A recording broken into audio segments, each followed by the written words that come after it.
This is Eagle Owl, and today I will be talking about Nicholas Morrow is back, but he's on the practice squad, and also JuJu Smith-Schuster, aka TikTok Boy, knee exploded. But let's get straight into it.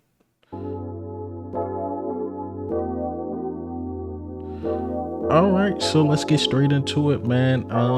Nicholas Morrow is back with the Philadelphia Eagles.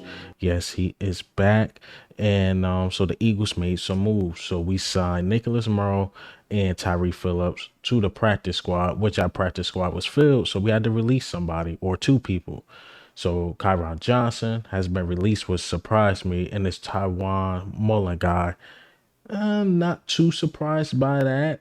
Even though I wanted to keep him as a backup, but we got seven cornerbacks, so maybe we're just too loaded, or maybe they didn't like what they seen and made room for Morrow and Tyree Phillips. Um, I like the move. I simply like the move because any injury that happened, we got three linebackers. So technically we got four, and I'm comfortable with the four. I'm comfortable with Nicholas Morrow. I'm very comfortable with Christian Ellis, N'Kobe Dean, and Zach Cunningham. But I will say one of the guys get hurt. Now you only have two linebackers, but now you'll have three. And I'm really comfortable with the linebacker room now. Like you don't have nobody really extraordinary. We have to see what N'Kobe Dean can do. We know N'Kobe Dean can be extraordinary and great, but we still have to wait and see. Zach Cunningham, who's been solid, since he entered the league. But then when they get to the Christian Ellis, we haven't seen him play a full game yet, and Nicholas Morrow has that experience, and he had a lot of tackles with the Chicago Bears. I actually believe he led the team in tackles in Chicago with the Bears. So what I think the Eagles did, I think they told Nicholas Morrow, like, look, we could sign you to the practice squad, or we're going to release you and see if you can, find a job somewhere else. I think they released him. I think he was looking around, to be honest, and probably couldn't find nowhere to go. This is just a theory of mine. And when he was like, you know what, I might as well sign with the Eagles practice squad, and he's probably going to be elevated almost every week. So again, nice move by the Eagles, locking it down, because I always thought it should be these four anyway, especially when Miles Jack decided to retire. And he was like, you know what? He just beat the inevitable. He was going to get cut, and Miles Jack Hart wasn't in it. It just wasn't in it no more. So I think these are the perfect four linebackers. The cutting of Kyron Johnson surprised me. He was a sixth round pick, what, like 2 years ago, 3 years ago. And this let me know Howie's not playing, man. One thing I used to hate that Howie did, he held loyalty to certain guys. I mean, loyalty is good to have, like in life, but if you're not playing up to par, you got to cut ties, man. You got to cut ties. And you know who knows that best? And he's still here. I got a mega contract, Jalen Hurts. You know why I say Jalen Hurts? Because they gave Jalen Hurts these sloppy weapons, sloppy. And they was like, you know what, Jalen Hurts, if you can't be competitive with Jalen Rager as your number two, JJ Arthega-Whiteside as your number four, Quez Watkins as your number three, and a rookie Devontae Smith as your number one, they was willing to cut ties with Jalen Hurts if he couldn't make it happen. But he got us to the playoffs. We lost. Then they're like, you know what? We're going to give you more weapons, and he got us to the Super Bowl. So he proved that he's somebody. And I'm gonna give you another example. Kayvon Wallace, man. I think old Howie Roseman would have found a way to hold on to Kayvon Wallace, like how he held on to JJ Arthega Whiteside so long. And he's like, you know what? It's just time to cut ties. And I think it's the same thing with Kyron Johnson. It's like, yo, you're not progressing, you're not regressing, you're somewhat stagnant, and it's time to cut ties. And I think that was the case. Again, Howie Roseman loved holding on to people, especially his draft picks. But he's thinking like, we got a Super Bowl window. I ain't got time to hold on to slackers, man. And no, best of luck to Kyron Johnson. I could be saying all this now. Kyron Johnson probably be back on the practice squad again. So again, best of luck to him. You know, I hate to see a man lose his job, but I see how he's doing. He's not holding on to guys just because they're guys and his ego is in the way. Again, like that JJ Ortega-Whiteside, that was pure ego. Like I drafted this guy over DK Metcalf and just held on to him, cut him loose. Jalen Rager. I even though Jalen Rager was only here for like 2 years, it's like, man, that felt too long. So again, I think Howie Roseman is making really, really good moves. All right, so I want to talk about this. It sound wild when I seen this. I was actually gonna do this on my morning video. And I told y'all, man, I'm like, you know what? I'm burnt out. I'm about to stop giving y'all 2 videos, but I love this so much, and so much news was coming out. Like I can't wait, so I'm gonna give y'all the news now. But why do I care about TikTok boy knee explosion? You see what uniform he have on? He has on a Patriots uniform. Today is Monday. It's officially Patriots week. And I am looking at what they got. And this is one of their top tier receivers. You know, I believe they cut a guy to keep JuJu Smith-Schuster, if I'm not mistaken. But let me go ahead and play the clip of Albert Breer saying this dude knee is so bad that they fear that maybe it's an over exaggeration that it might explode. But let's listen to the clip. Receiver, the underrated story here, JuJu Smith-Schuster's knee is a mess, and that thing could explode at any point. And so you almost have to keep an extra receiver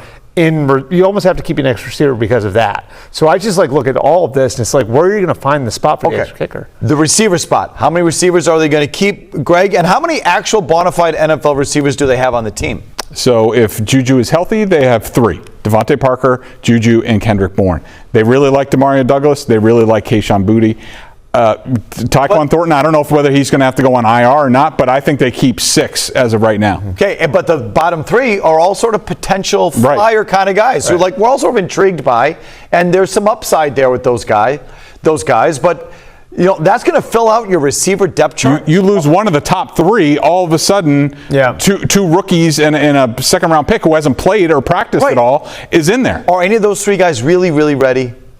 Probably not. Pop Douglas is close. It seems like Pop Douglas made the team pretty early in camp, to the point where it's like, okay, if you're not throwing him out there in preseason games and getting him reps, you feel pretty good about his readiness, so he'd be the one. Okay, so you still think there's a chance there's some move around the league for the Pats? Yeah, I would keep an eye on the potential that they trade for a tight end. I think that that's on the radar. And I think wide receiver is possible. Yeah. Okay. Can you give me anything more, Bert? There are a couple of guys that I think that are. Look at teams that have had coaching changes the last couple of years. There are a couple names. Okay, why do I feel like you're holding out on us? Like, what do you got? What are you hearing? Got to protect his people. Leave him alone. There's 20 seconds left in the show. I now got to start. All right, so that's what they had to say far as about JuJu Smith-Schuster. They also went in about the other wide receivers. Man, I don't know about them other receivers because they got to go up against Slay and Bradbury. That's my thing. It feel like the 49ers game again. And what I kept saying about the 49ers when we played them is that our offense explosion is so good. I just simply think they're not going to be able to keep up with the amount of points we put up. No matter how good they defense, our offense is going to put up points. But our defense is nothing to sleep on either. So, I mean, he named a couple guys. I can't remember the receiver's name. Oh, Parker. I like Parker, but this is not the 2018-2019 Eagles defense. You're not Jalen Mills, and Sidney Jones is not guarding Devontae Parker. It's Slay and Bradbury. I like him. I like the Bourne kid. I believe that's his name. But him matched up against Bradbury, I don't know. Again, maybe the Patriots make a move before the game, but would they know the playbook before the game? We will see. But man, losing JuJu makes it a little harder for them, even though I didn't think he was going to do nothing anyway. But possibly losing JuJu, I don't know. But this is the tweet I seen about JuJu, actually. about his knee, and they say like you heard what Albert Breer said that it could explode at any point, and that is a mess. But JuJu threw doubt on that report later, saying his knee is getting stronger. So there is some truth. When there's smoke, there's fire. So there's something wrong with the knee. But he's saying it's not as bad as Albert Breer saying it. So do he play week 1? I don't know, man. I simply don't know. So again, no matter how good the Patriots defense is, if the Eagles, let's say if the Eagles put up 24 points for whatever reason, their defense is just dominating. You know, we struggling to score a bit, but we find a way to get 24. What their weapons and the aging Zeke, Aging, Zeke, you think they can put more than 24 points up on our defense? I simply don't know about that. I just think Matt Jones and those dudes don't have enough weapons to beat us. Now, if they do, it's probably off of pure like heart, and they just outcoached us. It's a lot of things that got to go their way. We got to be super undisciplined. We got to give them the ball multiple times at the 23rd. Like when we lost to Washington, that was a super undisciplined game. It has to be something like that if we lose. But I just highly doubt it. And that's no knock on the Patriots. I just think the weapons and stuff we have, we just extremely superior to this team. And them losing a guy just makes it even worse. But yeah, I just wanted to give y'all the news. You know, again, I said, you know what, I'm gonna give y'all one video each day, but I found myself giving you guys 2. I love this so much. It don't feel like work. It's just something I love to do. But hey man, what do you think and how do you feel about JuJu knee, the moves the Eagles made? But this is Eagle Eye, man. I'm